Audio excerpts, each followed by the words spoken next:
Faly miarahaba antsika tsirairay avy indray a tratra ity zoma maraina ny 12 ny volana Desambra ity.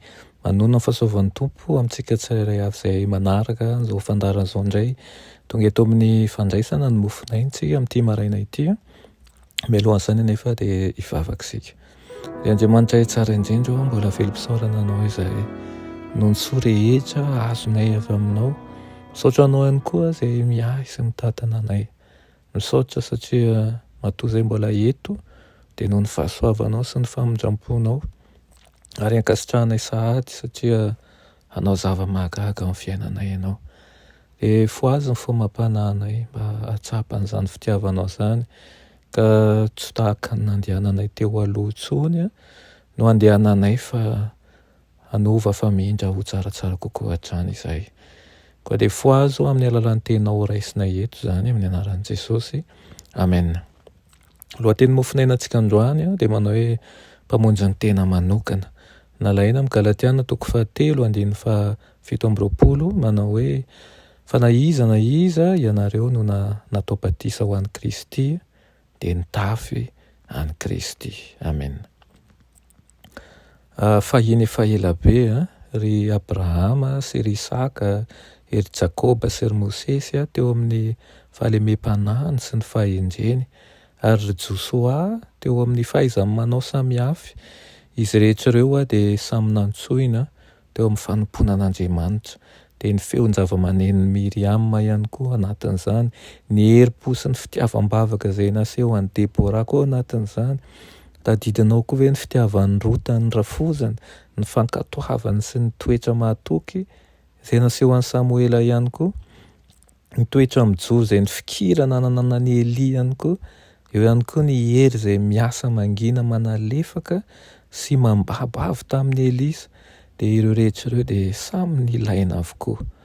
Toy izany ankehitriny fa izay rehetra nanjotsahan'Andriamanitra ny fitahiny dia tokony hamaly amin'ny fanompoana izay tena atao tokoa. Tokony ampiasaina izany ny fanomezan-tsoa rehetra ho fampandrosoana ny fanjakany sy ny voninahitry ny anarany. Ianao izany nanomen'Andriamanitra an'izany, za ihany koa dia tokony hivondrona isika ho amin'ny fampandrosoana mandrakariva. Izay rehetra mandray an'i Kristy ho mpamonjy ny tenany manokana dia tokony haneho ny fahamarinan'ny filazantsara sy ny herin'ny mahavonjy eo amin'ny fiainany. Tsy misy fitakiana ataon'Andriamanitra raha tsy efa nanomana hery hanatanterahana an'izany izy. Noho ny fahasoavan'i Kristy dia azontsika tanterahana izay rehetra takian'Andriamanitra. Ny harean'ny lanitra rehetra dia tokony haseho amin'ny alalan'ny vahoakan'Andriamanitra. Izany no ilazany eo amin'ny Jaona 1:10 manao hoe izany ozy izy no ankalazana ny raiko mba hamoaza anareo be ka ho tonga mpianatro ianareo. Izany hoe takian'Andriamanitra ho tanim-boaloby ny tany manontolo. Na dia eo am-pelantanan'ny mpisy loka azy izy izao dia an'Andriamanitra izy io. Azy noho ny fanavotana ary tsy latsaka izany noho ny famoronana. Ho an'izao tontolo izao ny fanatitra natao Kristy ary tamin'ny alalan'io fanomezana tokana io no izarana ny fanomezana hafa rehetra amin'ny olombelona. Isan'andro dia mandray sy migoka an'izany fitahiana avy amin'Andriamanitra izany izao tontolo izao ao anatiny ianao.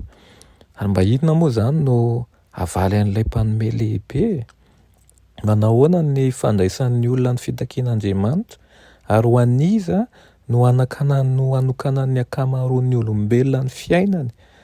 Manompa ny an'Andriamanitra ve izy? Sa manompa ny mamona? Manompa ny harena ve sa manompa an'Andriamanitra? Manompa an'Andriamanitra sa manompa ny toerana ambony, ny fahafinaretana eo amin'izao tontolo izao sy ny fitadiavana voninahitra sy haja? Nefa ireny zavatra rehetra ireo dia mandalo avokoa fa mpivahiny mandalo tokoa isika. Koa moa ve tsapantsika fa ilay Andriamanitra izay nanasorona ny ainy dia tena tiantsika lavitra ary efa nanome zavatra mihoatra no mety ho vidin'ny volamena sy ny vato sarobidy.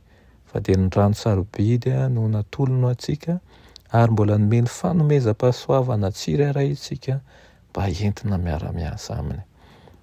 Iriko indrindra dia ho ampiasainao tokoa reny fanomezam-pahasoavana reny.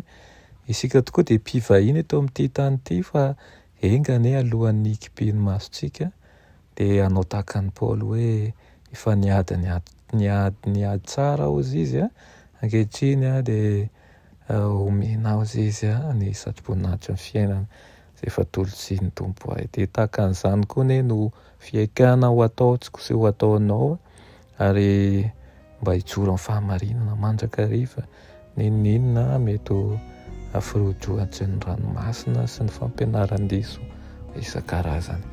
Efa afaka resika.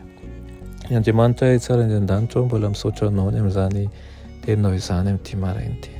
Misaotra ny amin'ny fitiavanao, misaotra ny amin'ny fanomezana lehibe avy amin'ny fanahinao masina.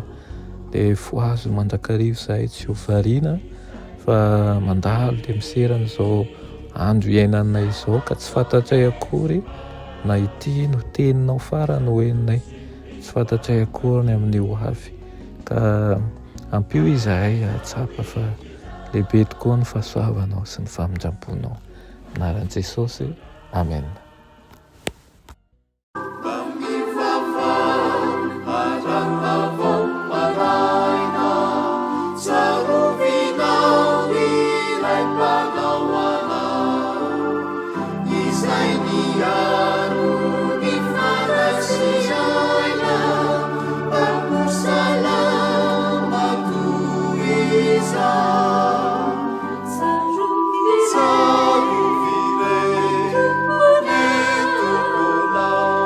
Hallelujah.